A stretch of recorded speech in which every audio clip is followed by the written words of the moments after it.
All right. I like how everything looks so clean and cut on the Google Pixel. Oof. Google Pixel's quite a phone. I like how I look so much lighter on the Google Pixel. Oh, oh. Why do I look older on the Galaxy? I don't like this. Why do I look so much older on my Galaxy and I look like I am 10 years younger on the Google Pixel? Oh, it's AI. That's what it is. Looking sharp, very demure. Is that meme not dead? That's funny. Jules and I became mutuals when that all blew up, but I didn't. I don't know her in real life. Why do I look so sharp on the Google Pixel? I just look like I am 400 years old on the Galaxy. And by the way, I still look pretty good for 400.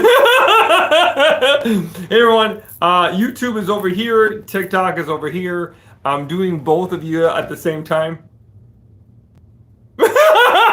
The Q&A time. If you want to ask DIY questions, now is your chance. I have some time on me, and I like to do that stuff. If you want more, like you don't want to ask me a DIY question in front of a whole bunch of strangers, you can ask me questions through our pop call. A pop call is a way you can call me and I can actually call you back, but it does cost money. Or you can do it for free through Telby, which is the handyman hotline. But those calls I may not return because they are free, but I do quite a few of them. But also that's linked to my podcast, the Handyman Hotline. So if you ask me a question on there, I might actually play it on air. So be mindful of that.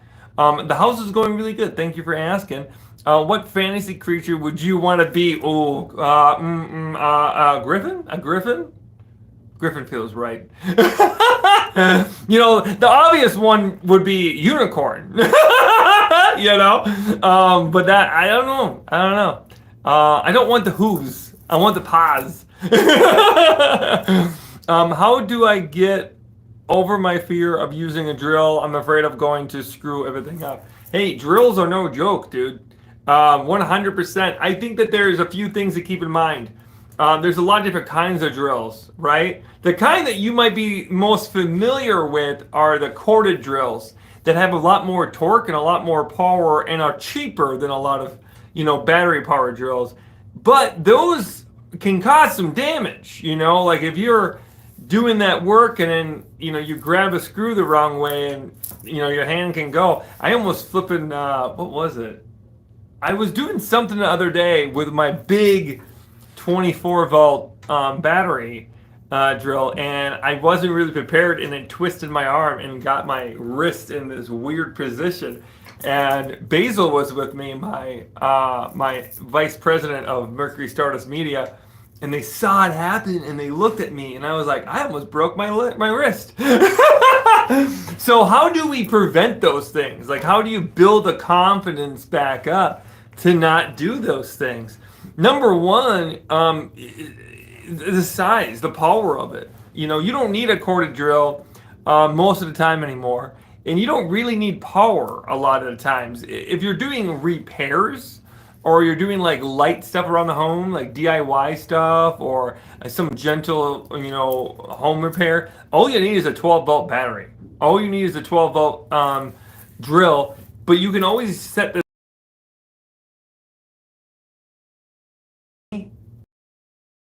What does that mean, right? Basically, that's just the torque.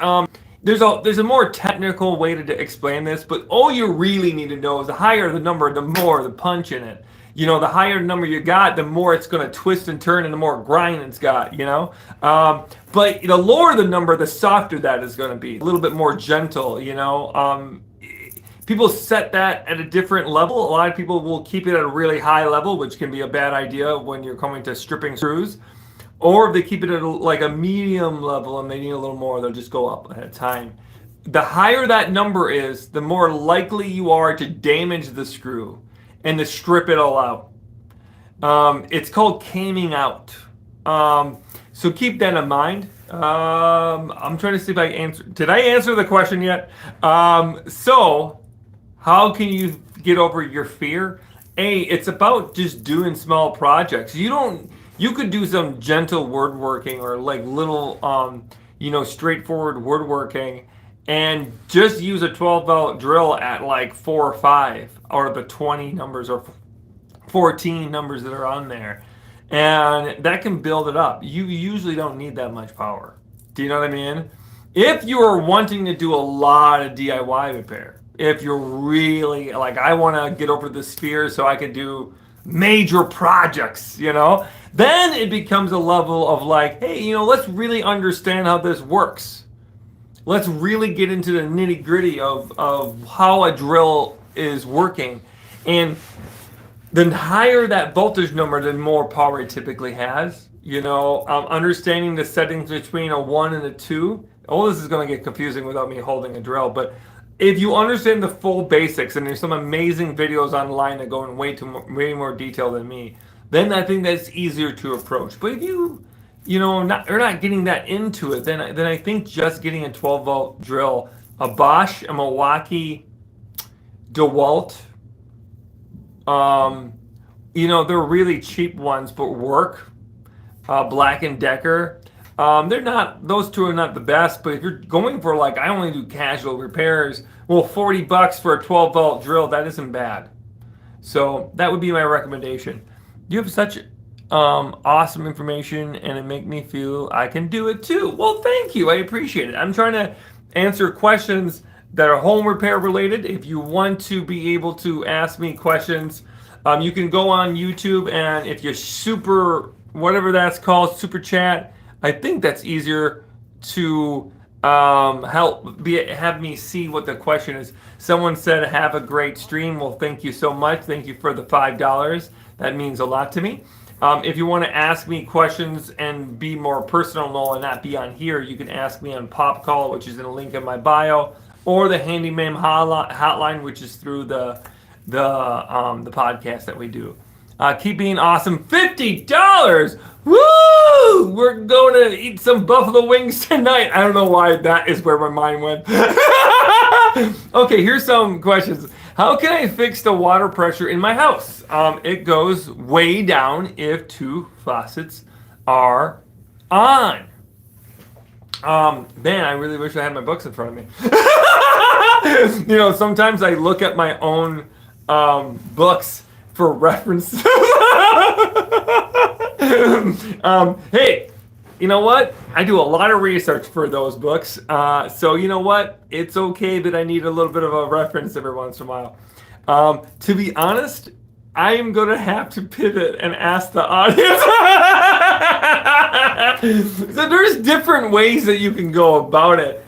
But this is what always gums me up when I think about water pressure itself. It really does depend on what we're talking about, calcium buildup. If we're talking about, if this is hot water versus cold water, then there's, a hot water heater involved in that. Sometimes the pressure of the faucets itself can be affected by, like, if there is actually blockages in that faucets, and sometimes just doing that can fix it. Any of this ringing a bell? Any of this getting close there?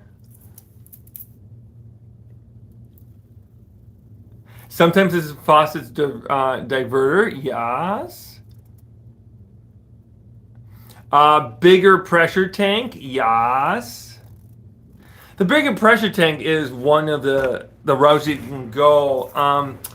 I just heard someone talk about the difference between an electric and a gas-powered pressure tank, but I think that the folks who like the gas-powered pressure tanks just have more oomph for it, and that might be a big difference too. Using your stud finder video right now to mount a projector screen. Way to go! If you haven't tried the stud pop yet, I would highly recommend the stud pop. It's my favorite It's my favorite type of stud finder. It's a really strong magnet. It can go right through tile, but it's only $10, so it's really affordable and accessible. And it has an indicator in the middle of it. A lot of those magnet stud finders don't have a indicator in the middle of it, so you don't really know. You got to kind of just go off a feel. But this, it'll help you because even if it has a tiny amount of catch on a metal piece of something or other, it will show in the indicator, and that's a huge plus there. Okay, looking over on good old fashioned YouTube. The 3 possums in a trench coat have stilled in the water pressure. The only way to fix it is to bargain with them. I'm sorry, I walked right into that one, Nate. Or Nat, rather. So funny. That is so funny. I walked right into it. I was like, oh, what's going on over here? Fucking 3 possums in a trench coat. God damn it. How have you been? I've missed your videos. I've been good. I've been on various social medias. Hey, this is going to sound crazy. And I don't think any of you probably use this platform, but I'm really active on Threads. And I know, people are like, Meta, I know. Hey, but the girl has a humongous platform on Instagram, okay? And it's really hard to get rid of 1.2 million people, okay? Shh, don't tell Instagram that. So I've been really active on Threads just because Threads also throws money at creators. Threads are just like, hey, if you post 60 times a month and it hits a certain number of views, I'm going to give you $5,000. That's really hard to turn down. Bitch has a mortgage to pay now, guys. So yeah, I mean, I'm on the Threads a lot. I actually do a lot of voice messages on Threads. I actually weirdly enjoy it. I think it's because I can use a voice message and send it to people on a public post. So that way it feels a little bit more personal and I get my actual point across. So I really love nuanced discussions on Threads. Hey, so if you want to talk to me on Threads, hit up a girl. If you're like, what is Threads? Exactly. And moving on. Okay, Tommy, I just randomly picking questions out of the hat here. So, can I send you a photo of the wall I'm painting so you can give me some tips? Your tutorials have got me through breakdowns over my house issues. Oh, well, Tommy, way to go. I'm happy that I'm able to help you at all. Boy, isn't owning a home or having a house or anything around those lines just an absolutely frustrating experience sometimes. Everyone tells you, well, you're so lucky, good for you, yay! And then at the same time, you're like, I am panicking! That's what it feels like, It feels like everyone is happy for you, but at the same time, you have such a humongous stressor now that every single day something negative could happen, It's real hard sometimes to overcome that. But as far as can you send me photos, you can if you go through the link in my bio and go to the Handyman hotline. But keep in mind, if you ask me a question on there, I may not answer it. I don't answer all of them in the Handyman hotline. I mean, I get, a dozen a day, maybe 2 or 3 dozen. And I spend 20 minutes answering questions on each question. So that's a lot, right? So I may answer it through the podcast, however, but there's no guarantee. But you can send me photos through there. Or you can pay me for my time through PopCall. That's my personal favorite. I love doing PopCall. It's a video back and forth. So it's personal time with me, and you just do a 15-second video telling me what the problem is, showing me what the problem is, and then I call you when I can. Thank you for the $5 there, Wizard Froggy. That's a great fucking name. I just picture a bullfrog with a little bit of a wizard hat and a little wand. But it's a great way. PopCall is a great way to support me and also get that support that you need. Someone was asking over here about maintenance questions. Tracy, what's up? Tracy, ask me the question. As soon as I see it, I will make sure that I answer it, Tracy. I know you're asking over here. Wizard Froggy is having a great time now. They're laugh reacting. I think that's what that is. I'm not the trans IT lady.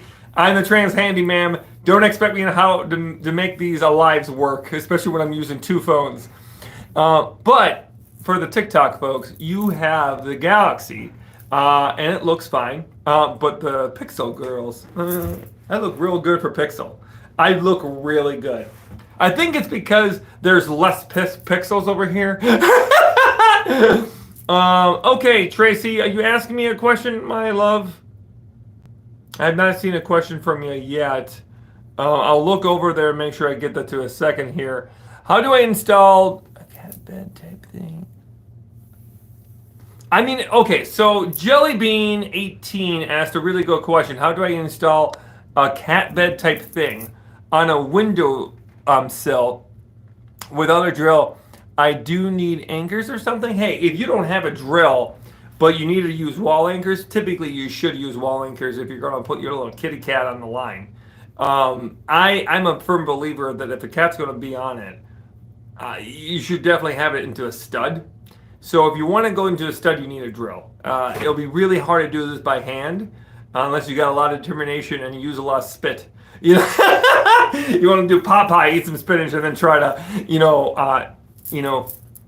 twist it in there. That's tough. You can do that though.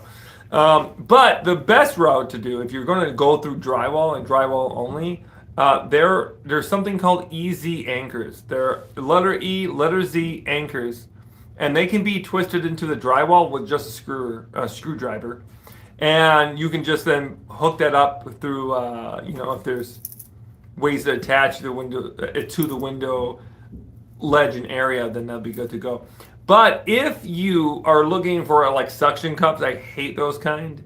I think that those little seats that cats sit on, I think it's so dangerous. I have a mutual here on the good old-fashioned TikTok who just lost a cat because of a window situation, and that's terrifying to me. So I try to stay away from things like that. They do make some of these hooks now that go underneath the ledge of a window that will kind of hook so the cat's weight actually supports itself. You know, like if you're on it, your weight actually pushes down, which then pulls up on a chain, which is hooked underneath the actual trim of the window. And that can be a really good, effective way, but I do worry about it getting loose and then falling down in that case. So I would highly recommend using a drill and doing it that route. If you're wondering, like, well, I'm only going to use that drill one time, where am I going to get one? You know, libraries will have tool libraries a lot of times. Sometimes you can rent tools from libraries if you have a library card. Sometimes there's a local tool library who just does tools in your area. And sometimes you can rent the stuff from Home Depot and stuff like that too if you want to. Or, as I like to call, no Home Depot, especially nowadays. You can go that route too. I'm not going to lie, I've been having an awful day until I saw this stream. Thank you for being you. I didn't know how much I needed this until I saw your face. Okay, well, first of all, you're a suck up. Second of all, keep it coming. First of all, I really hope that you're doing okay. Boy, sucky days are bad. I feel like I've been having a lot of sucky days lately. I don't know about you guys, but there's a certain someone in the world that makes me question my very existence every single day. Like, I'm like, is this a simulation? Is this real? Am I experiencing this right now? That's what it feels like nowadays. I'm sure a lot of you feel the same. Literally, Code 1974 over here said same. Oh yeah, over here, Electric Rumtus, Rutmus. Boy, I should just not say your guys' names. I'm not gonna lie. That would be a better call than me trying to pronounce things. I've never seen you live. It's nice to see you. I appreciate your towel rack video. It really helped. Hey, I'm happy my towel rack video got into your lap and then you were able to learn from it. I will be going live a lot more in the next couple of weeks leading up to the $1 million fundraiser for gender affirming care. This is my 4th year of raising over $1 million for gender affirming care through the nonprofit organization called Point of Pride. They are a nonprofit that specifically tries to help trans people access a gender-affirming care for those who are not able to do so. And I'm super excited about doing that for the 4th year. I started doing that by myself in a dance studio at 12 a.m. in the morning 4 years ago, and now it's turned into the Trans Data Visibility Streamathon that I do every single year. Oh, thank you so much for the monies. Thank you, Jelly Bean. I appreciate you. Thank you for taking time to answer. Love you. I hope that helped, Jelly Bean. I hope I helped. Today some people asked me questions through my handyman hotline, and I did get back to them. But I'm really long-winded, and someone asked me one sentence question. 25 minutes later, I sent 4 separate voice messages to this person to walk them through what I was talking about. It's amazing that I can make 1-minute videos. I'm not gonna lie. You're always so positive and helpful. Always great to see you come across my screen. Well, thank you so much for the love. My friend is transitioning, and I support her fully. Well, good. I'm happy that you are supporting your friend. Always making space for those feelings and understand that it isn't just a physical transition, it's a mental transition. And how the world perceives you and how the world interacts with you will change. And sometimes you're going to fall up. You're going to mess that up. You're not going to handle those things well. You're not going to handle that emotional change and that perspective very well sometimes. So making that space for someone just to have those emotions. You don't always need to have the answers for trans girls, for trans people in general. You don't need to have the answers. What you need to have is just patience with us. Because it is a huge, we're going through second puberty in a lot of ways. And that can be really rough. Oh, who are the bears behind me? I don't know if you folks know this, but I collect, I'm trying to make sure both streams can see it. I collect classic little bears. I get these from antique stores a lot of the time. My favorite one right now is this little grainy bear. I love the grainy bear. Honestly, this is gender euphoria. I would like to be her when I am her age. I'm not gonna lie. I just love it so much. I mean, just having a good little yarn ball and having her kitty cat. That's what I want in life. And also, look at her rock those glasses. What a cutie. And then this one right here is probably my second favorite. I have a whole bunch of these in the other room too. But I love the little owl. The owl is so cute. Like, come on, look at that. How do you not love that owl? You know what I mean? Yeah, and then this little guy, the yellow bear. I have like 3 of these. It's a very common bear you see around. Oh my God, you're live. Yeah, I'm live. For those who are wondering, yes, I have a book called Safe and Sound, a renter's friendly guide to home repair. If you want the book, you can always get an autographed copy through my website. If you don't mind not having an autographed version, that is not patenting bear. Everyone always thinks that, but it's not, sadly. I have been looking for an authentic, classic, original patenting bear for like 5 years now, and I haven't been able to find one that's affordable and actually has all the classic attire. A lot of them have more modern. Because of the movie, so many people have changed how he looked way back when. But anyways, the book itself is also on Amazon. I don't recommend going to Amazon. You can, but Amazon, evil corporation if you want to go there. I recommend bookshop.org. Bookshop.org will find the nearest independent bookstore for you, and they will buy that for you, and then you will be supporting the independent bookstore while also getting the books that you want. I think that's a really wonderful way to do it. I recommend getting my book through bookshop.org. Yeah. $2? Yeah! Thank you. You are so genuine. Thanks for spreading the love. Well, thank you. Yeah, my name is Mercury. For those who are new here and aren't really familiar, my legal name is Mercury Suzanne Stardust. Okay, so you're not You're not doing anything weird by calling me Mercury. You're not offending me. My pronouns are she, they. You're not doing anything wrong, okay? But thank you for having, the wherewithal to ask there. Um,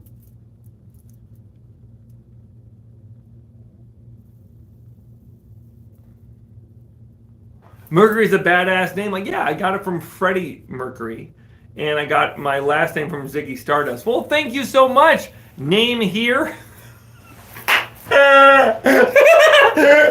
I love that. Sorry, I didn't even understand the joke until I said it out loud. Thank you so much, name here. I appreciate it. No, that was pretty good.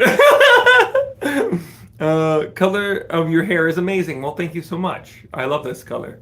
No, my last name comes from Ziggy Stardust, which was another alternative persona from David Bowie.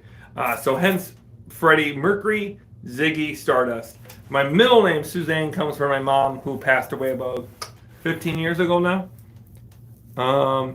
Vintage Vamp says, talk to me. I'm talking to you now. Have a good day. I'm sorry. I just happened to see that one and not the other ones. I'm sorry if you were sending me other messages. I'm sorry I saw that one asking for it. There's so many people talking to me that I'm doing this left and right. I feel like I'm at an intersection, of a very speedy highway. I have a cat named Ziggy. Oh, I love cats. Don't get me started on kitty cats. Is a new book soon? Well, thank you, Tracy, for asking. The new book will come out in the spring. We're still determining the exact date. The spring of 2026 is about the first year of home ownership. I think I can announce this. I think I can say this. I don't know if I'm just going to say it. If I get in trouble, you guys got me in trouble. My spouse is now my illustrator for the second book. My spouse is a really talented tattoo artist, and I love his work a lot. And I asked, hey, would you want to be my illustrator? And one of their biggest dreams in their life when they were a wee little kid, they wanted to be an illustrator and a tattoo artist.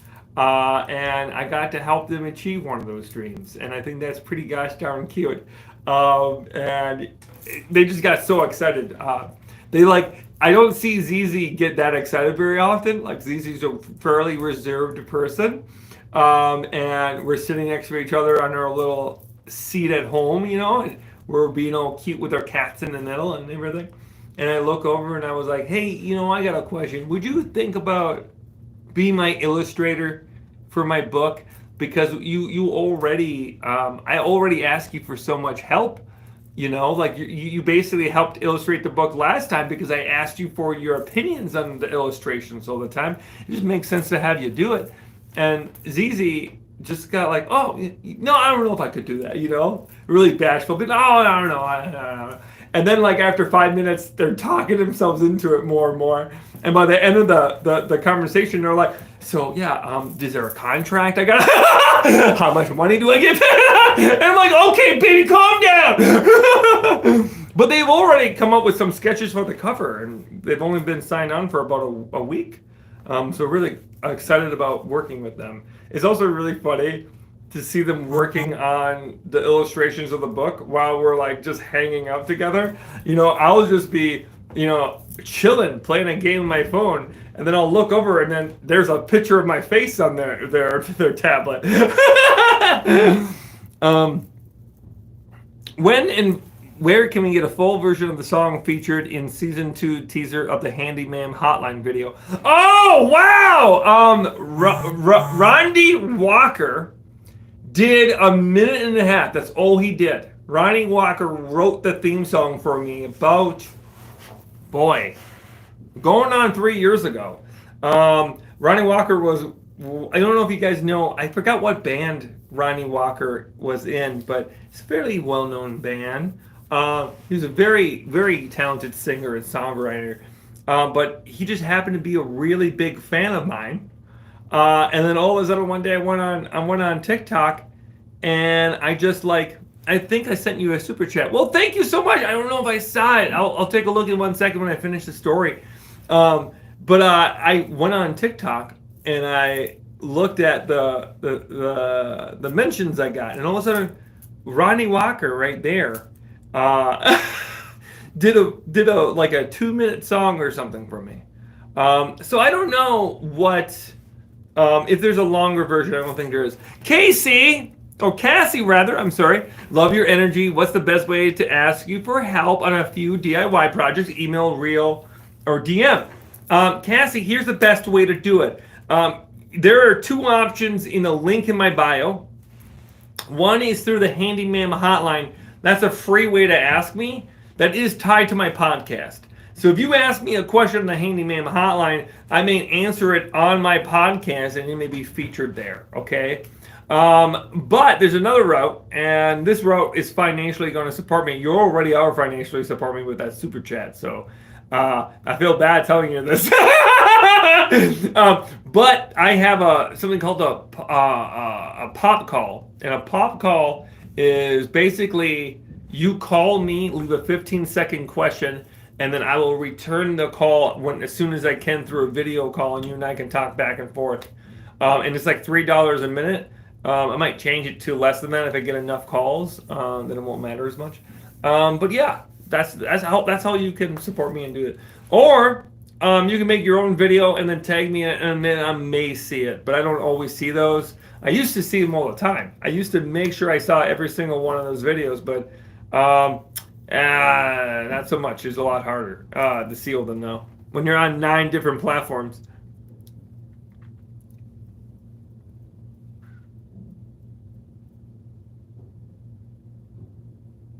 You're amazing. Well, thank you. I can't imagine not being a cheerleader for my LGBTQIA friends. I'm here for anyone who just needs a friend. Well, that's very sweet.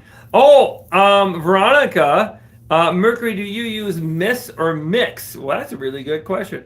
Either. I think the one that I go back on a lot is I really like Miss. Miss just makes me feel warm and fuzzy. I also think it's funny that Miss also is MS and Mercury Stardust is MS. I just think that's fucking hilarious. But yeah, also, I don't know if folks really care or know this, but for those who don't know, I was a drag performer and a burlesque entertainer for many years. And here we have a local club in Madison, Wisconsin called Five Nightclub. And I was the very first ever mixed Five Nightclub, which was a specific title designed for non-binary, trans, and gender non-conforming folks to compete in the pageant every single year, you know. And that was a really wonderful way to make sure there was always going to be trans people on the court.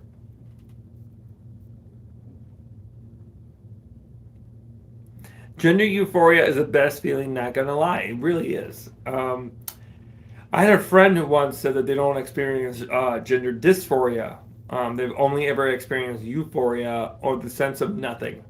And I thought that was a really interesting way to look at it. Like they said, they never really got excited about their gender until they had gender affirming care in their life.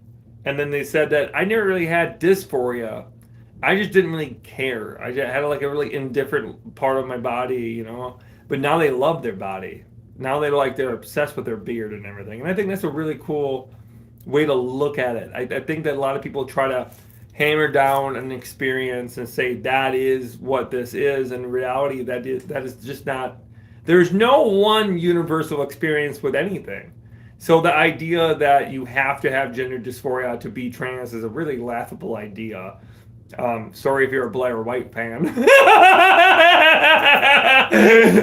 don't know how you could be a me fan and a Blair White fan. I think that's fucking wild. That's how I feel. I'm legit just indifferent in how I am perceived in the realm of gender. Yeah, I think that's actually more common than folks think. I think a lot of people don't even think about their gender. Like my partner ZZ was just, very much indifferent. ZZ kind of like looks at themselves as void gender rather. So like lack of gender entirely. So yeah, it's just different ways to look at it, you know. Hey, I've never seen you live. Love your videos. Well, thank you. I hope you can stay safe in coming years. Yeah, I think that's the fucking truth. You're teaching a lot of good craft and stuff, queer stuff, respectively. Thank you. From a bye. Sorry, I wasn't expecting from a bye. Well, thank you for sharing that. I appreciate it. Negi, I hope I said it right. Said your videos, your vibes. I love your videos, your vibes. Any tips on fixing a Samsung washing machine? There we go. A Samsung washing machine dial. Just moved in and the dial spins won't select anything. Thanks for the care. So when it comes to anything that has like that type of electronic, right? Especially Samsung, I really hope this is under warranty. Still, right? Let me know if it isn't, and we can go further. But if it's under warranty, don't touch anything. Okay, you can void the warranty when you open it up or you start tinkering with it. And sometimes it gets pretty like, oh, you take the cap off and all of a sudden you know what I mean? Like it depends on what we're doing. So really make sure you don't mess with it if it's under warranty. If it isn't on a warranty and it's a free for all and you're just fucking free falling and hoping you're gonna get it lucky, there's so many tutorials online for Samsung products, washing machines, dryers. It's like a huge space right now. It's like one of the most common products now, or common brands in that world. So it's really common to get tutorials for basically everything. There's also an amazing friend of mine named Renda. Renda is a professional maintenance technician, but specifically for appliances. And they talk a lot about Samsung specifically. And the problems that come with Samsung. Samsung is such like a, I don't know. I think a lot of people just like, it's like touch and go. Like some of us are okay with it, but a lot of us hate Samsung. I kind of feel like Samsung is in that market. I feel like they have a lot of things that press, but not a lot of substance. Like I think that they overly complicate things in order to say, look at this feature. This feature also has a cup holder. You know what I mean? That's what it feels like for them. I like simple. I don't think you need all the glitz and glam of a Samsung. But a lot of people like Samsung. A lot of people love them, and I'm never going to diss that. If you love it, use it. You know. What made you interested in DIY? You've probably already answered this before, but I've never seen it. So for those who are new to my channel and my platform, I got into the DIY space out of necessity. I grew up in a small northern town in the tropical areas of Green Bay, Wisconsin, around that ballpark. The town I actually grew up in was Maribel, Wisconsin, 387 people. We had more cows in our family farm than we did we had people in the town. Like there was way more cows on our family farm than people we had in town. Our next door neighbors were the mayor, the town gunsmith, and the plumber. And the funny thing is, that's all one person. The one person was all those things. So I grew up in a town that was really like, this is what it is to be a man. And you have to live up to those ideas. And the sad reality is I never really did. My dad was really rough on me growing up and he got really picky with me and tried to put me in sports, and that didn't really stick. But he got real mad at me one night, and I just kind of, learned to learn. I learned that I had to soak up the information in order to fully make sure that I wasn't gonna be in a worse way with my dad. So I learned how to do drywall. I learned how to do plumbing. I learned how to do electrical. I learned how to do window repair, door repair. A lot of that stuff from my dad. Way back when I was like 9, 10, 11, 12, 13, and 14. We would work on stuff every single weekend, and I wasn't allowed to, sit there and watch Sunday morning cartoons or Saturday morning cartoons. My dad was very hell-bent on like, well, if you don't man up, that kind of thing. So he thought if I worked with tools more, I would become a man. Boy, did that backfire. So when I was in college, I went to college for theatrical lighting design, and I was in my last semester of college, and my mom died, and I basically failed out of college. I was not in a good way. I had 3 credits left, and I just could not do it. I could not. Sitting in class was unbearable.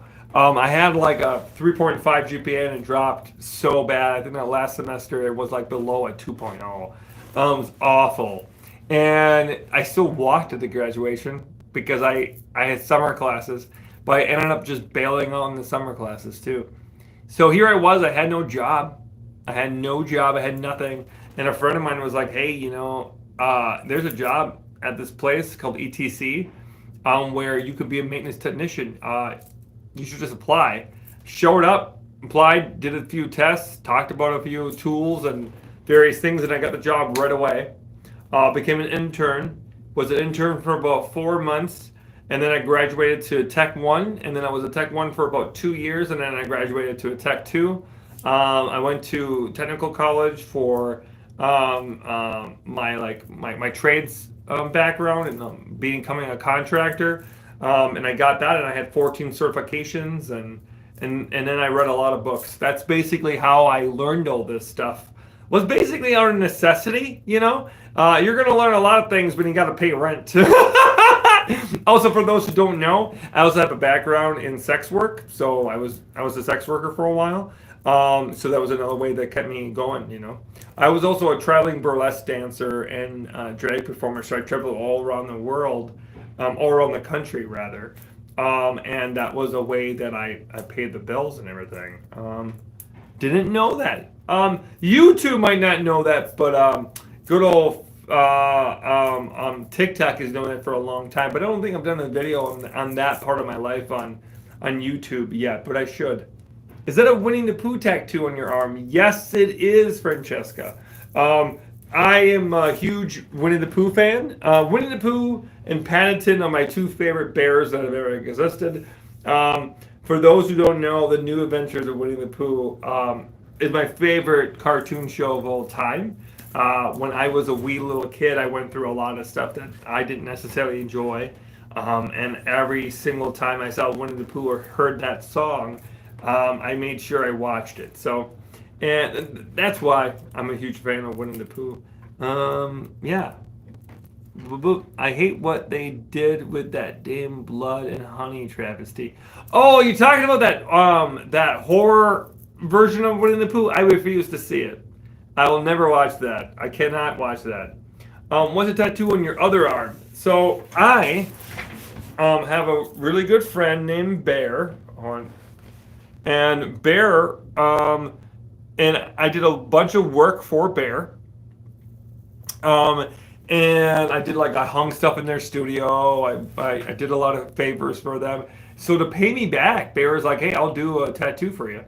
And they did what would easily be like a more than a $1,500 tattoo. Like, this is a massively expensive tattoo, for free for me because I hung some shelves.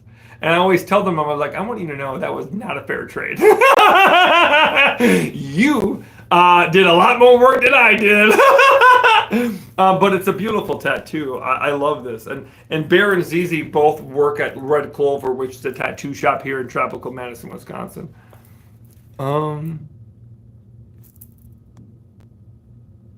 Don't watch the horror Pooh. Boy, that, taken out of context, is very terrible. Don't watch that horror Pooh. Well, I've had a few of those in my lifetime. Someone said it fucked me up and it was weird even for a horror film. Okay, I will never watch that. I will never watch Blood and Honey. No, I never will. Pooh is one of the only things I have in my life, like Winnie the Pooh, not Pooh itself. Winnie the Pooh is one of the only things I have in my life that if I'm really sad and having a terrible day or having, not great, depression and whatnot, I will turn on Winnie the Pooh and I will always perk up. Every time. My spouse saves Winnie the Pooh as like a okay, she is wrecked today. We need to give her Barks root beer, some cheese curds, and a pizza. and this girl will be happy.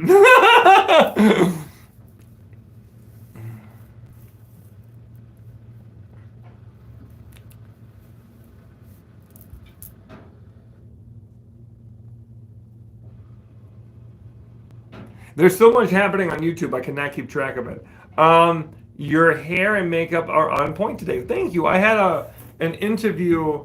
Oh wow, that's a wild. Two best friends just got deported. I am terribly sorry. Wow, that is. I hope that they're okay. Even though I know the ramifications of that they're probably not. I mean, how could you? You'd be ripped from your home. Um, I'm sending you all my love. I wish I had better words than just saying I'm sorry. But I hope that you're finding some community here and you're feeling a little less alone. Damn. But your two best friends gone. Man. Man. We're living through a wild time. And I really wish people understood that you get to have different opinions. But when your opinions infringe on people's humanity, I think we start not being able to have those different opinions. If you care more about the bottom line or about getting yours, and you can't make space for other people to get theirs, I don't know. I think that says a lot about you. You know what I mean? And we can disagree on certain things, but if we don't see eye to eye on those basic humanity things, I really don't know if I can be friends with you. You know, especially when you're seeing, like, come on, you know, like I just don't. Even if you don't know anything else, if you don't know any single thing else about that person who just said their two best friends were just deported, if that's all you knew, right? Isn't that enough to make you think that something is drastically wrong? Someone's going to say, though, I almost know the answer. Someone's going to say context matters. It does matter. But when you are being ripped from your home and sent back to a place that you may not even be familiar with, I don't know if that could ever really matter when it comes. Like, I don't think there's enough context for that type of punishment. I really don't. I don't think there is. Sorry, I just like did a pivot, but you can't see that. You can't see that coming and not talk about it. I feel like one of the problems is that all of us are overwhelmed that it's hard to talk about this stuff right now, you know? And part of the reason why I wanted to come on here because, hey, I love laughing, you know? And we have a good time on these lives together. But the message is held for review. Okay. Okay. So someone said something they were not supposed to? Is that what I'm saying? Review message. Oh, okay. Hey, I don't know why they were reviewing that. That's just reality. I'm trying to press show, but it won't let me. Oh, another moderator just of lot. Okay, thank you, moderator. I don't know what the moderators are right now, but thank you. But to get back at, hey, don't say sorry for that person who made that comment about their friend. You take up space, my friend. Take up space right now. But like, it's just a lot, right? I feel like, you know, we wake up in the morning and we check what's going on, and it's like another thing is broken. And as a maintenance technician, I feel like I'm trying to fix things left and right, but you know, sometimes you just have to admit that house is a lost cause. And sometimes waking up in the morning right now really feel like it feels like the house is on fire a little bit right now. Really hard to reconcile some things, you know, especially when you see that nonprofits were nonprofits that were associated with certain things that someone does not like, were lost funding, you know, overnight. Absolutely wild thing to do. But anyways, that is enough of that. If you have more questions about that or want my opinion on things, I could absolutely tell you, but other than that, I'm going to try to focus on some DIY stuff if we can, and other questions if you have them. Oh, wow. The lesbians down the street from me have pro-Trump signs in their yard. Hey, I mean, remember, you know, the queer community is not monolithic. People who think that there's a stereotype for a reason are just wrong most of the time. Folks genuinely will, they lean into where their proximity of privilege is a lot of the times. There's a really good quote from Leslie Fonberg.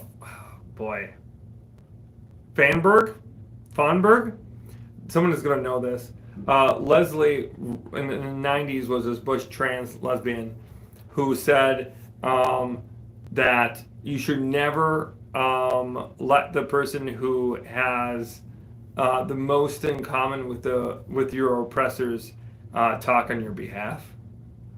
And I feel like there's a reality to that. I was having a big discussion today about how, like as a white trans girl who didn't come out until 31, I mean, I don't have the same amount of privilege as a cis white straight man, right? But I also understand the language of a cis white straight man. So, my proximity of privilege is different, and I would say farther away than some folks, right? I still have a language with them. You know what I mean? Like, I feel like I'm more likely to cut them slack than I should. You know what I mean? Like, if I'm wronged by somebody in that demographic, and they're like swinging their power over me, I sometimes look the other way still because I feel like I relate to them. So I feel like that's such a real perspective to have, that sometimes our proximity to that privilege will really warp and change our view on things. And the farther away you are from understanding that world, the farther that you are away from that, the more unbearable that, associating with that privilege is. You know what I mean? I use this quote a lot, and I use this example a lot for those people who are more new to these radical ideas. But just, like, let's take an example, Sarah McBride, who is a trans girl who is the very first trans woman ever to be in the House of Representatives in a federal level, right, in the United States. Now, for her, right, she gets invited to a dinner table. She's been invited to a dinner table for the very first time. No other trans girl has ever been invited to this dinner table.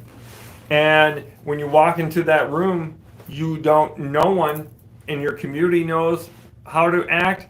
No one has ever told you how to act because you've never been invited to that dinner table before. And you are trying your best to mind your P's and Q's because you want to make sure that you are not looking a fool to everyone else around you who knows how to act at that dinner table. So you are making sure that you are, picking up the right fork and picking up the right knife. And you don't want to eat too much because you don't want to be seen asking for too much. And you don't want to be seen as someone who's too greedy.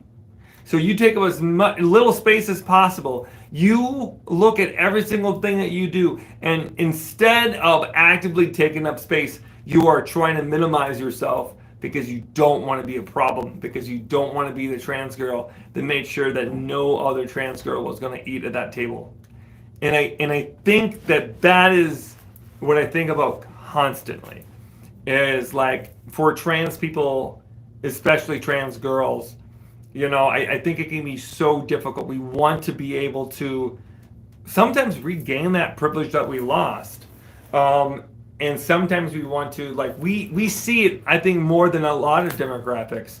Like if you transition from, being a cis white straight man, and then you are transitioning to being, a lesbian trans woman, right?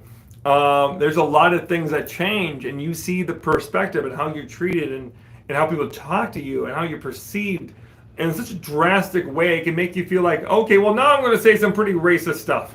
And I think of Blair Wright immediately. Like, I feel like Blair White is a great example of someone who, like, leaned into her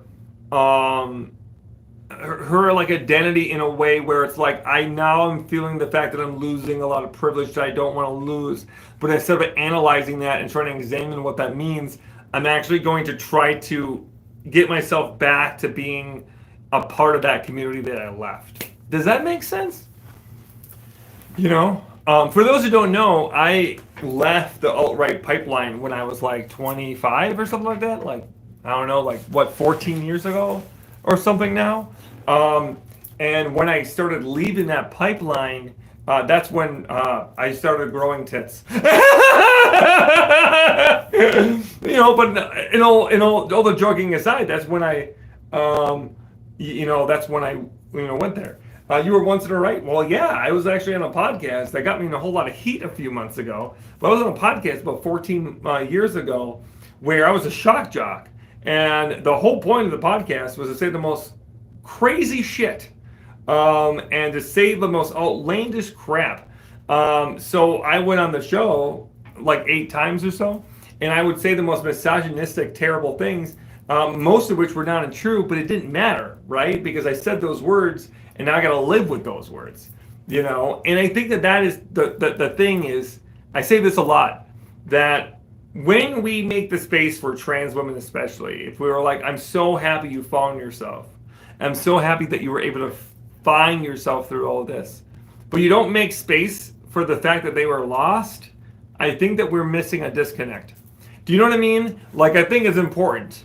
You don't have to forgive them for the actions and the things they said, but I think you should have a wherewithal or understanding to make space for those mistakes and be willing to even confront what that might mean. You know what I mean?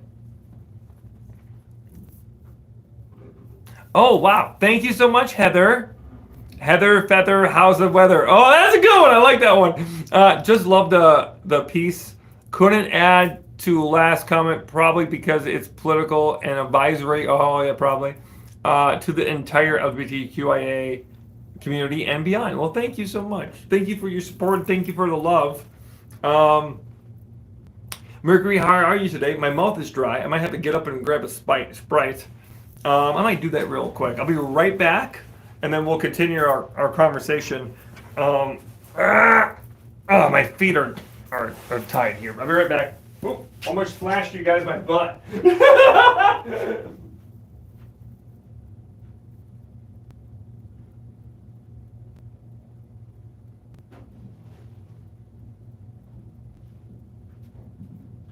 Oh my God, y'all, I forgot that I had this.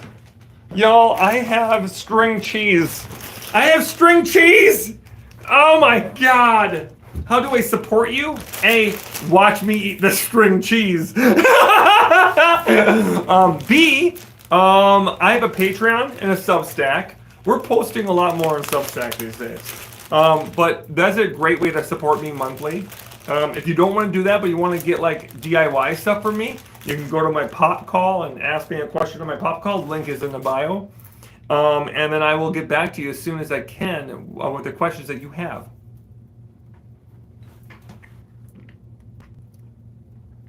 I just came in, and the first thing that I heard was, I almost flashed my butt.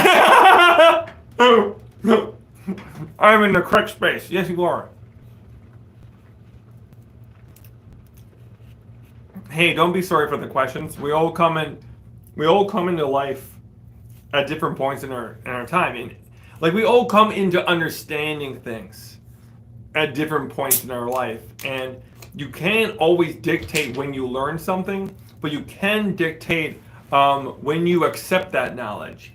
And I think that is really kind of, an accurate portrayal of like when you're confronted with the idea of change and difference within like a different community, like the trans community. For me, learning about the indigenous community, learning of those things, like you can either accept the knowledge that you are being given, or you can choose to ignore it. And I think that's a problem I have when you ignore the knowledge of someone else's perspective. But if you accept it and welcome them in, and you try to fully understand how they might live their life, I think that's when we start, bridging gaps in our society.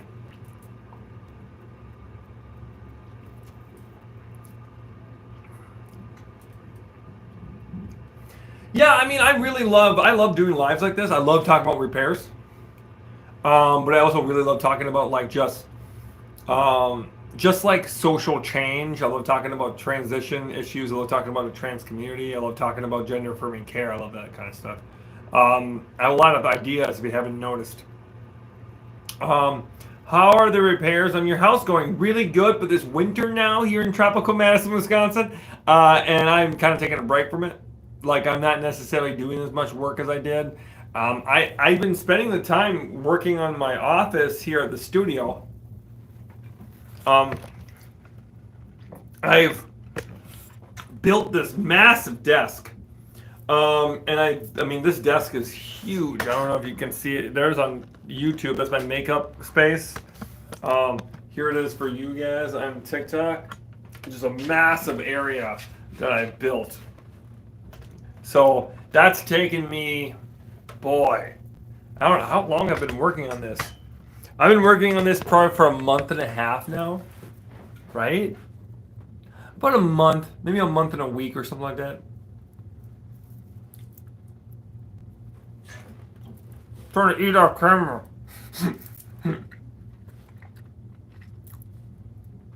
I love your book.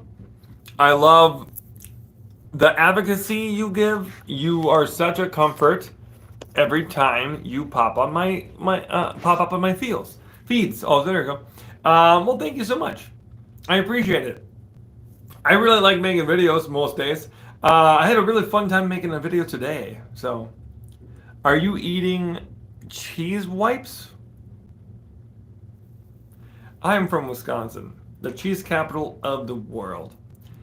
I've never fucking heard of a cheese wipe. Do you like blow your nose and then eat it? No, they're string cheese. It's string cheese. Cheese wipe? What the fuck is that? Wisconsin cheese is the greatest of all time. You know, I want you to know that when I saw goat, I was like, Wisconsin cheese is not made from a goat. Does your book cover water heater replacement? My new book will, but not my old one. Michelle says, no question. Just thank you for being you from a straight white bio female gal. Much love to you and everything you do. I've learned so much from both on DIY and about trans community. Well, thank you so much. Oh, we got another one. Y'all ain't right. Tropical Madison, Wisconsin sends me every time. Yeah, no, 100%. That joke will never die on me. I will always say Tropical Madison, Wisconsin. This is a note from Michelle and for everybody. You know, you identify yourself however you feel to identify yourself, okay? But just to be mindful, when someone calls themselves a bio female in front of me, it doesn't always make trans girls feel good. Because we're calling incidentally calling out something there. You can say cisgender, and some people don't like that term, and if you don't, you know, I'm never going to tell you don't say a term that makes you feel good. So if you want to say bio female, hey, you go ahead. Just be mindful how that may come off to some trans people. It doesn't bother me at all, but it can bother some folks, right? Just wanted to educate that. But hey, you didn't do anything wrong. You're awesome. Thank you so much, Michelle. I appreciate you.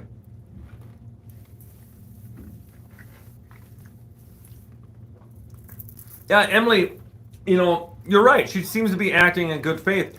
But all because she's acting in good faith, right, doesn't mean that we can't just gently say, hey, you know, maybe we should do this thing. You know what I mean? Or how about this? You know, there's nothing wrong with having that, you know, because I'm not accusing them of anything. I'm just saying this. Do you know what I mean? I think that that's a really important thing when it comes to grading a community. Like, if we're trying to be intersectional and we're trying to make space for people, there is no way to make a space for people that is a safe space. You can make safer spaces, but no space will be universally safe for everybody because that isn't how it works. Someone else's culture, someone else's background is not always going to be in alignment with yours.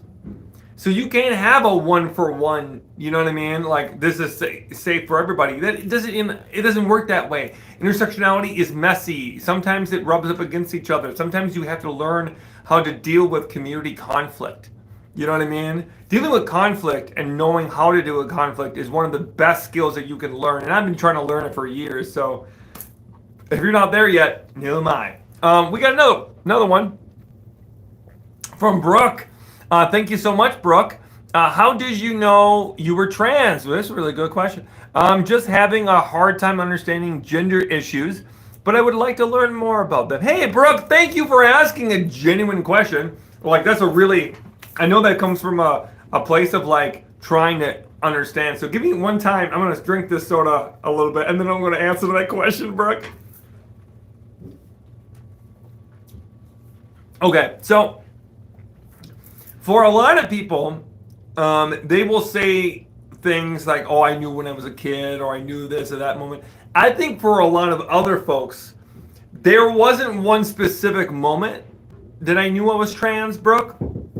There was a whole bunch of moments that once I realized that transness didn't look the way that I perceived it to be, that maybe I could be trans. Does this make sense? I don't know if this does. Oh, thank you so much, Mariah. So let me give you an example. I didn't know what the word trans meant when I was a kid. I never met a trans person until I was 26 years old. So I didn't have the understanding or the communication or the language to be able to find out who I was. So I couldn't have known when I was 7, 8, or 9 years old that I was a woman. I couldn't have known that because that's not what I was at that moment. In the moment I was a little boy. You know what I mean? So I knew something was different about me, but I struggled for like almost 30 years of my life to figure out what that difference was. Came out when I was 16 as a gay kid. I had a boyfriend. I only had boyfriends until I was like 22 years old. I was really, really like, that is who I am. You know, I must be the gay kid, but weirdly enough, not that attracted to guys. But I thought it was different. I thought that like there was something in me that didn't feel right.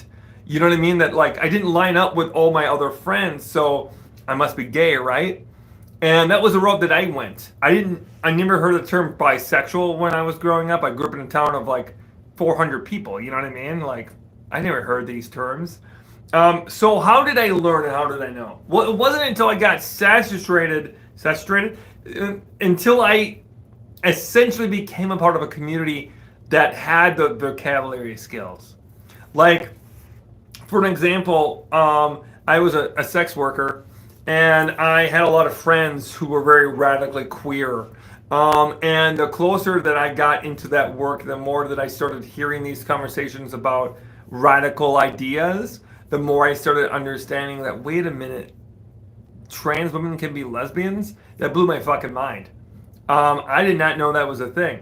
And I also, up until I was like 28, 29, I just thought trans women were confused men. That's honestly what I thought.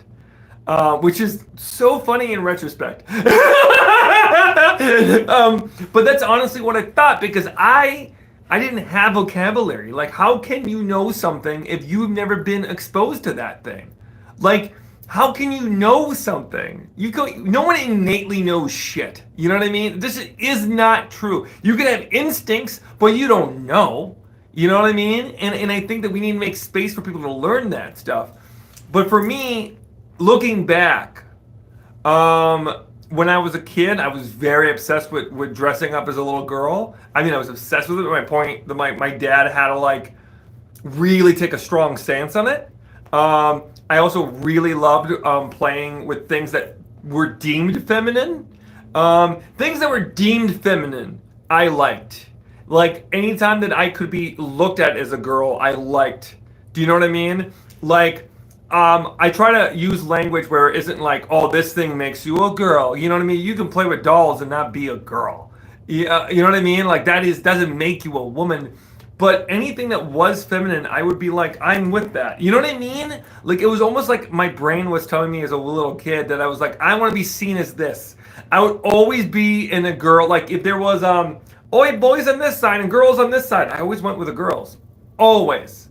And to the point where they had to, like, drag me and bring me to the boys. But I hated all the boys. I liked being seen as a little girl. I always did.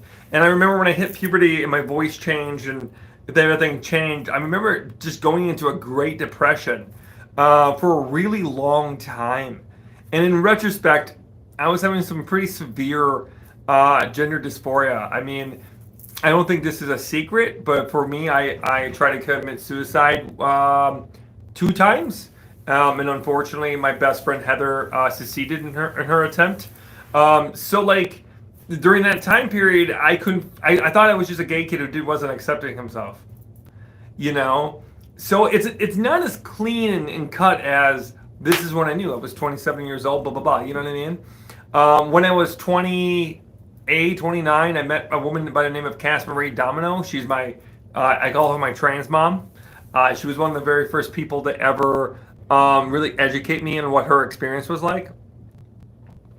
And she was just like a miraculous human being who I really love and care about a great deal. But she made space for me to educate me on stuff. Like one night I asked her how she knew. And she looked at me, and I'll never forget this. She looked at me and said, honey, if you're asking this question, you may already know the answer for yourself. That fucking blew my mind. Because she was like, if you look in the mirror and you don't see how other people see you, you might not be a cis man, baby. And that really changed my life because it like opened up. Oh wait, okay, because she didn't say you're trans. She just said you might want to, examine your proximity to this. You might want to examine how you view yourself in the world. And to me, that really helped get me to that place in time where I could understand that I was trans. I told friends when I was about 30 years old that I thought I was, and one friend said, no, you're not, you're too masculine, and that broke my heart, and I didn't come out for another year and a half after that. My sis just came out as trans, but our fam is transphobic. I sneak girl stuff, use their pronouns, name, give girl tips, etc. But what would be really good ways to be supportive with things as they are right now? It really does depend on what age they're at too. I don't know how old your sis is. I don't know how old your sibling is. That plays a part in this. But for me, I'm a huge believer on basically allowing them to take the lead. Allies and people who are supporting trans people, especially in the early days of their transition or being in a family that isn't super supportive, allies shouldn't try to necessarily lead the way and show them how to do things, but they should be there when they need a little bit of support. You know what I mean? Trying to think of really specific examples for you to give you some understanding. But like for an example, the fact that you're using the pronouns in her name and being willing to then go with the flow if they decide that those pronouns aren't accurate for them. You know? Really. I just got restricted on TikTok Live. The best thing is though, now wow.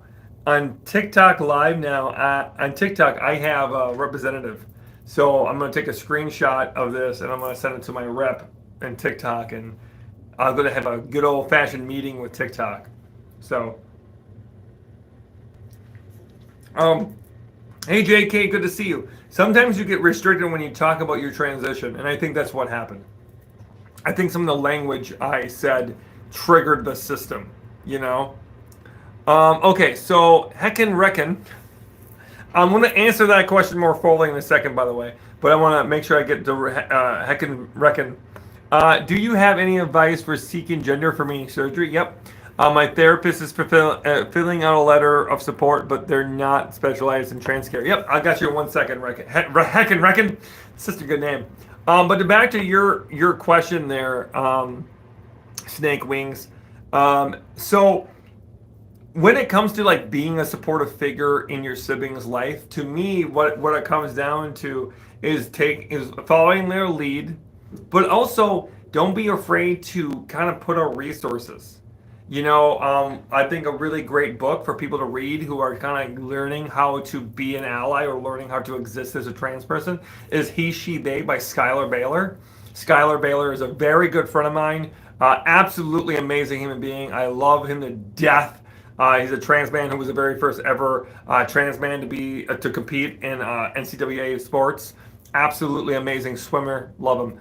But Skylar wrote a book that I think is a really great resource for people to kind of like learn how to, exist as a trans person or to understand other people's perspectives. And I think as an ally, it's really important to read that book or at least familiarize yourself with that. I also think it's really important to make sure that people who are transitioning can mentally get there as well. So books like Whipping Girl by Julia Serrano, Stone Butch Blues is a really good one.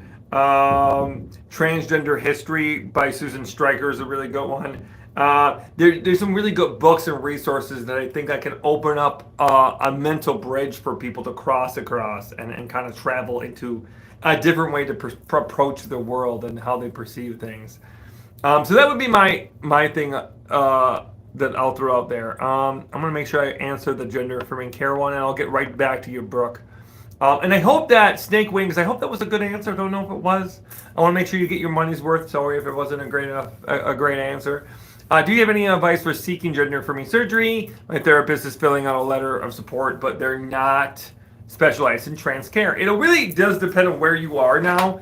Every single state will be different in the United States. So if you're in the United States, it becomes kind of a Googling game. And it changes so radically that, well, especially right now, the way it is in Florida and the way it is in Texas and is way different than the way it is in Minnesota and the way it is in Seattle. You know what I mean? So like, it can be very different depending on where you are. In the state of Wisconsin, you need to have a letter, and then you need to find someone who's a specialist or someone who understands you as a trans person, and then you can actually get gender affirming surgery from there. But sometimes you got to do it for a certain amount of time. Now, for you, especially Heck and Reckon, it really comes down to if you can make any friends or community who are also trans in the area. I don't know if you're connected to the trans community or anyone else who has, but sometimes word of mouth is the best way.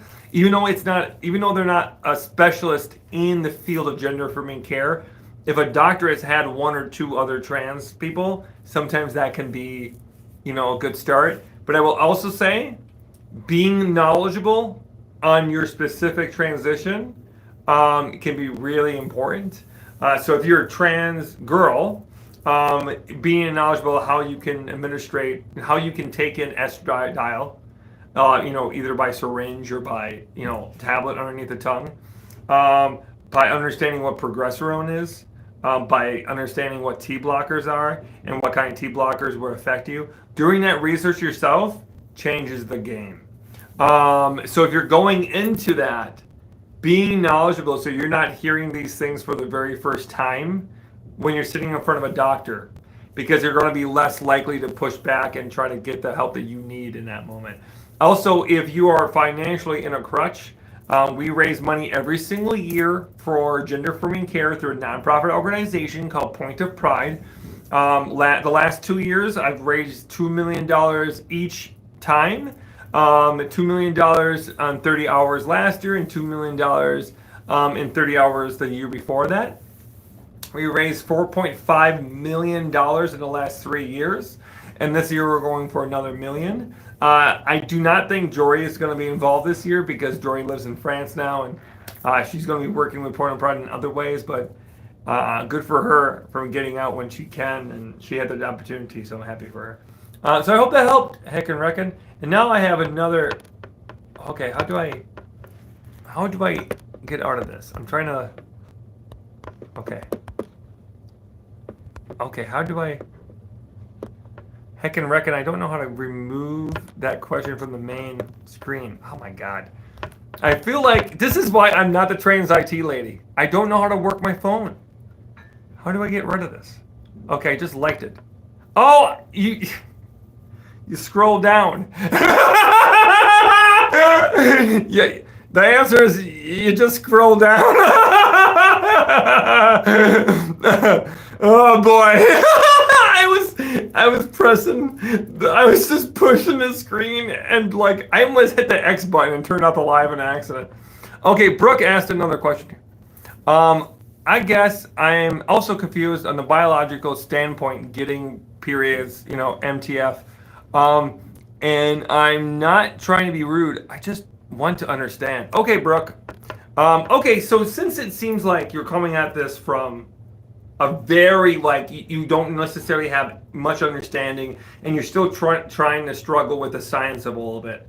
And I think a lot of people do for a long time. I think people get hung up on the idea of biological sex, and they get hung up on those ideas, and it's really hard to look past that. Like, yeah, it's a fact. Biological sex is a fact. How can you look past that?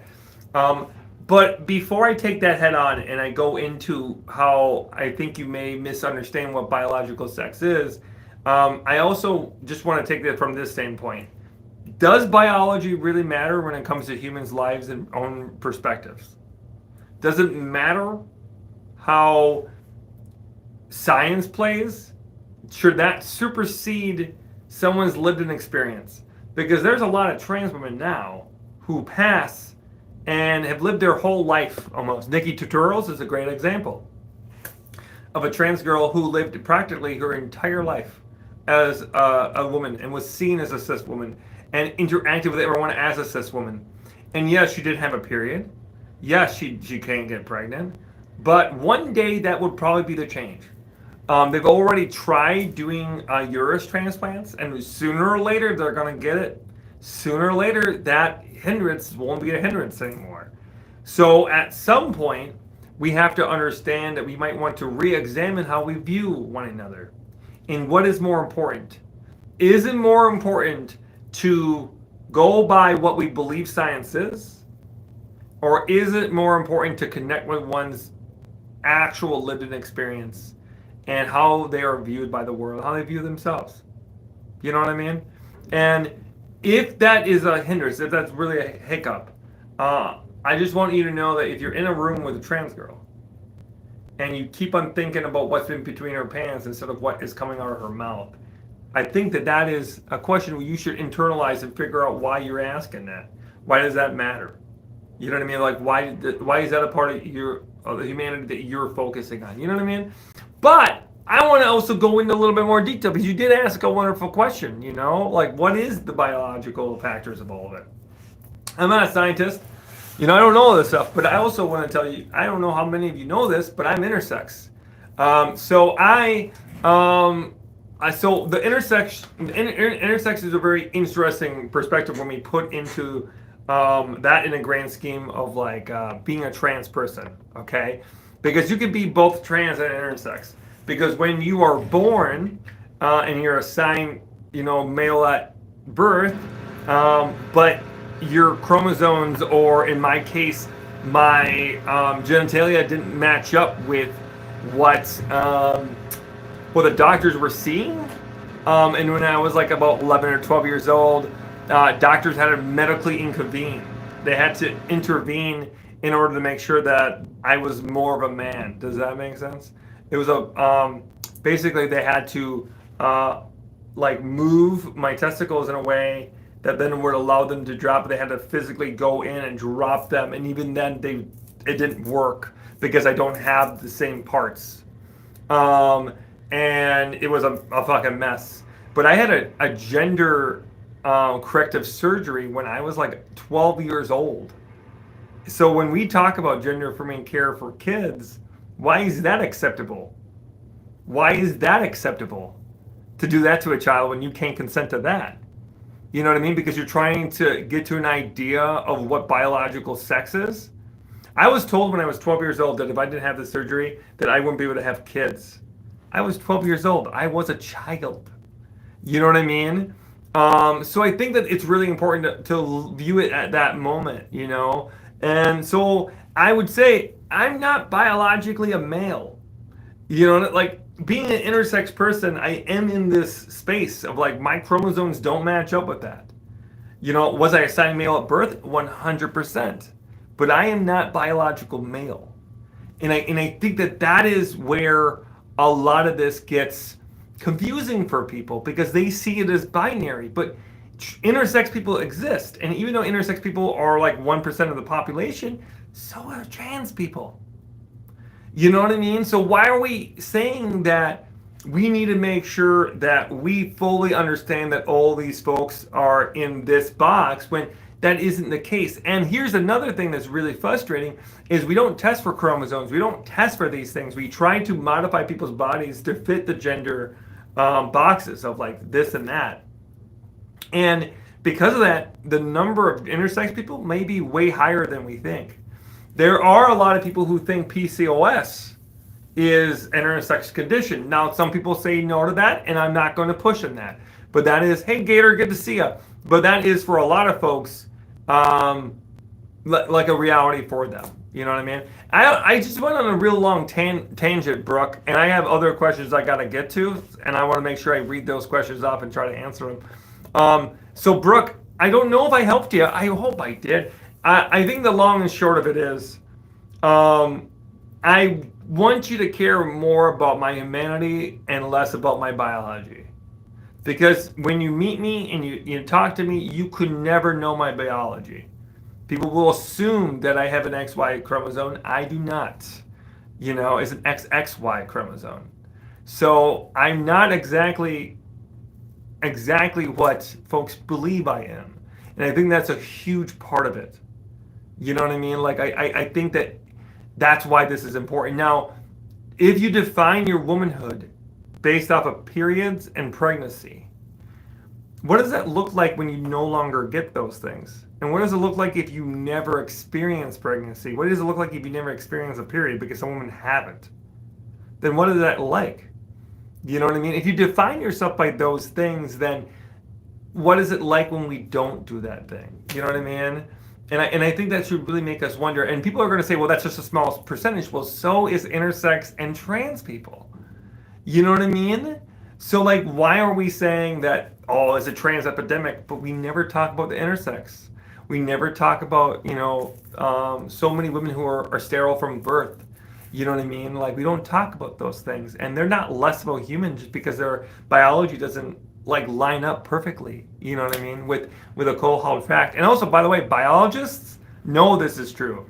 The vast majority of biologists say the same thing, that the sex is not binary, you know. But if you don't agree, you don't agree.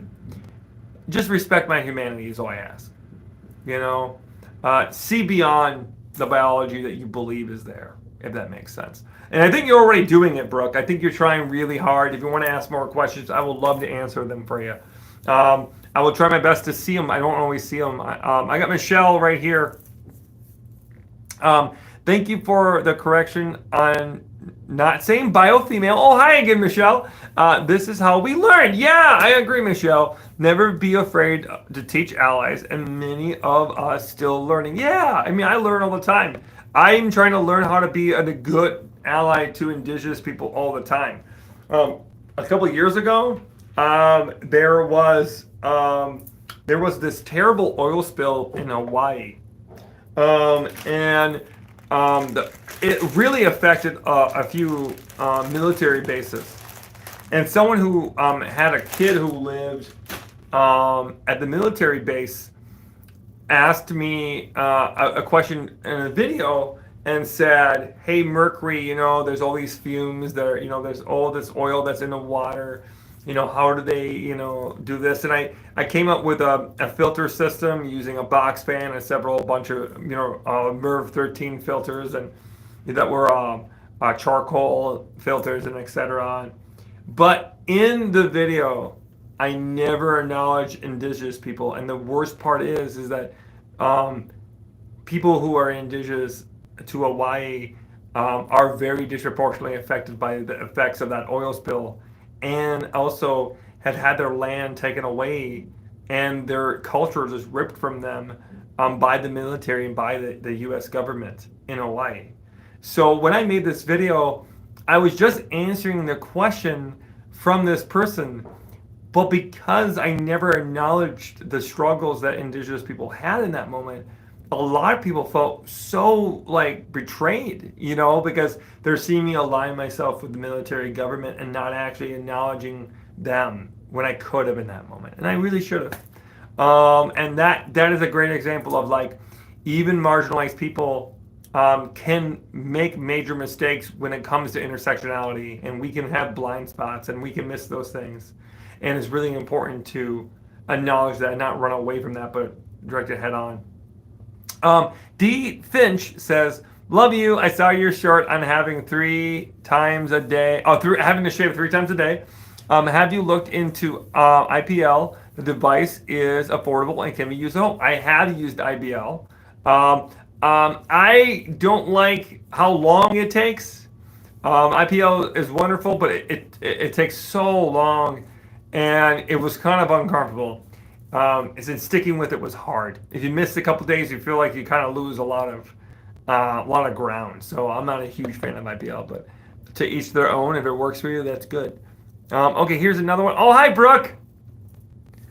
Oh, thank you, Brooke. Thank you for explaining as well as you did. Well, Brooke, I'm very happy that I can help. Thank you so much for supporting this live so much, and also compensating me for my emotional labor of trying to explain that things.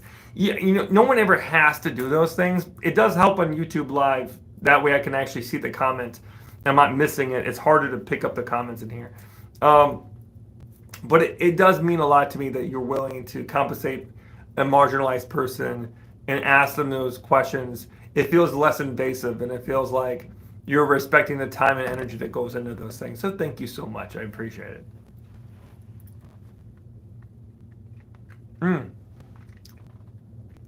Danielle asked a good question here. Danielle asked, I'm trying to eat string cheese at the same time. Daniel asks, can you please expand on age being a factor in transitioning?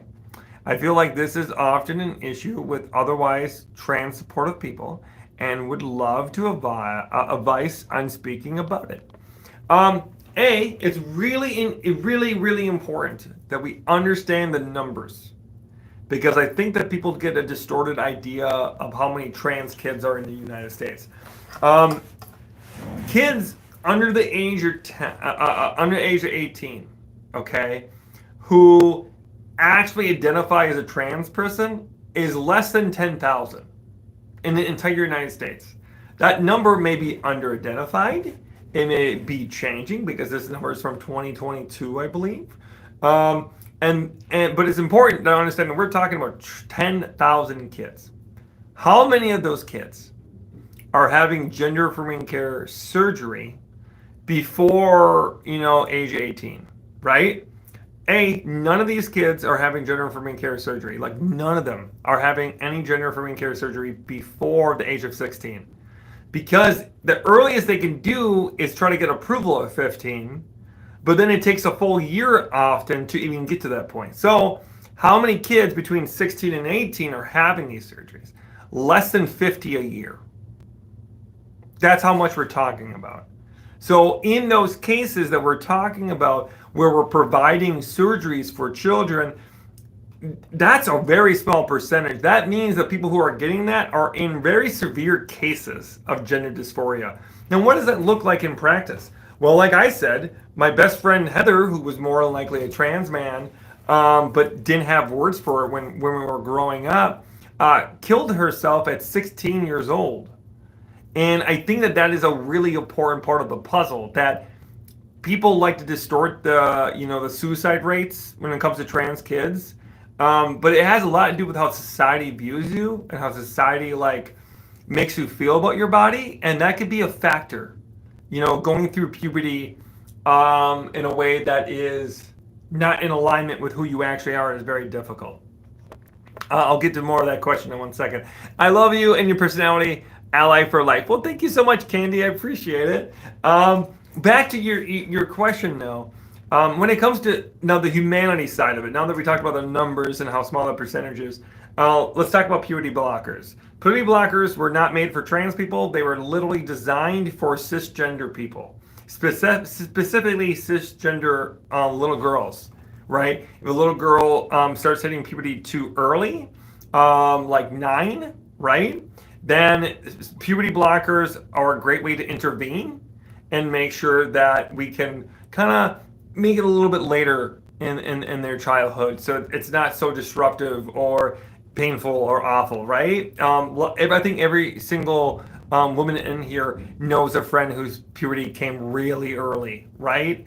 And I think that that is really important, a puzzle. Like this is, puberty blockers aren't necessarily this brand new thing we never used before. We've been doing puberty blockers for years. I mean, Nikki Tutorials was on puberty blockers from age 8 and outwards. You know what I mean? And people have a distorted view of what that might be like. Now, the vast majority of kids who are receiving gender affirming care are receiving non-surgical, non-medical care. That is social transitioning, which is pronouns and names, and being seen as a gender that you are saying you are, right? And that may flux. When you're a kid, you experiment, right? Like I just said before, I thought I was a gay guy when I was 16, 17 years old. And that turned out not to be my reality, but it didn't mean that I shouldn't be like called that or respected to be that, because I'm still trying to figure it out. We make space for people trying to figure it out. You know what I mean? How many times do we hear people say that, you know, oh yeah, she experimented in college? Well, yeah, because she's trying to figure it out. You know what I mean? And kids are just trying to figure out in a different way. You know what I mean? That's all it is. And sometimes you might have kids who say, oh, yeah, I'm detransitioning, but all they're doing is not using those pronouns anymore and not using the name and being seen as the gender in which they were assigned with at birth. You know, so detransition is a very, very hard word to sometimes talk about because there's so many perspectives on it. But I do think it's important to listen to people who have detransitioned on that topic and listen to their stories. They're also very important. Okay, but another angle to this that's really important is also understanding binders and gaffs are a thing. So gaffs are called tucking panties. It's when you have underwear that tucks back the penis, and you're able to like have a more smooth looking, you know, pelvis. And then you have binders that will take your breast tissue and move it to the side, so you have a smoother looking chest. And it's not as invasive. And then that is another form of gender affirming care. It's not always surgical. You know what I mean? So that's why when we talk about this stuff and not providing these for kids, it really does come down to like the lack of fully understanding of what gender affirming care actually is, and how rare it is that we get to the surgical intervention part of it. Less than 60 or 50 kids a year. That's a fucking crazy low number. You know, and then the regret rate for trans surgeries, especially, is less than 1%.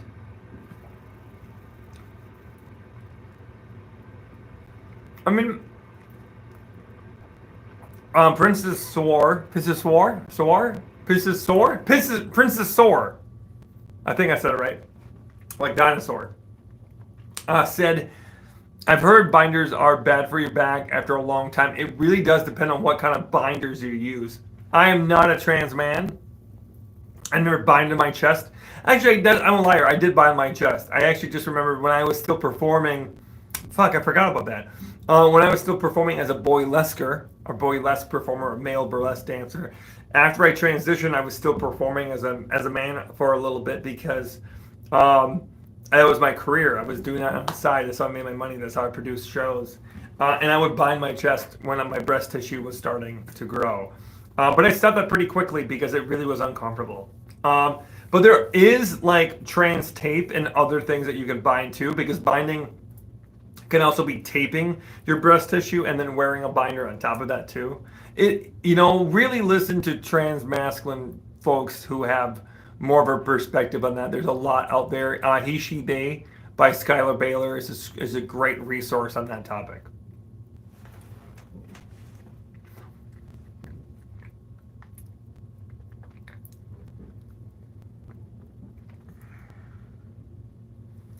All right, so we are getting close to the time where I probably have to hightail it out. I've got to get home and hang out with my spouse Mouse. That's my spouse ZZ. I gotta wake up early tomorrow. I gotta be in full face, and I gotta do a podcast recording tomorrow before we go to Chicago and meet some people that we've helped with gender affirming care. I get to meet people I've helped tomorrow. Isn't that cool? I'm going down to Chicago, and I'm going to Milwaukee on Saturday, and I'm going to get to meet people who I've actually been able to help give gender affirming care to through Point of Pride, the fundraiser that we do every single year here on the good old fashioned internet. So, anyways, everyone, love talking to you. I had a really good time. Thank you so much for YouTube Live being here. Thank you for everyone who's super chatted me. It means a lot to support the channel. Follow me on Patreon. Follow me on Substack. Those are great ways to keep in touch with what we're doing. But also, if you're ever interested, we also have Pop Call. So if you want to ask me a question that's DIY related and want me to talk to you directly, you can send me a 15-second question in a video form, and I can call you back in video form, and we can talk directly one-on-one. It's $3 a minute. So if you want to support me financially that way, you can. You can get my book, Safe and Sound, a Ranger's Friendly Guide to Home Repair, on my website or anywhere you get your favorite books. And lastly, if you just want to listen to the podcast will be coming back in a few weeks. That's a handyman hotline. We're excited to bring that back after a hiatus of about a year or so. So, everyone, thank you so much. Have a good night, and I will talk to you soon.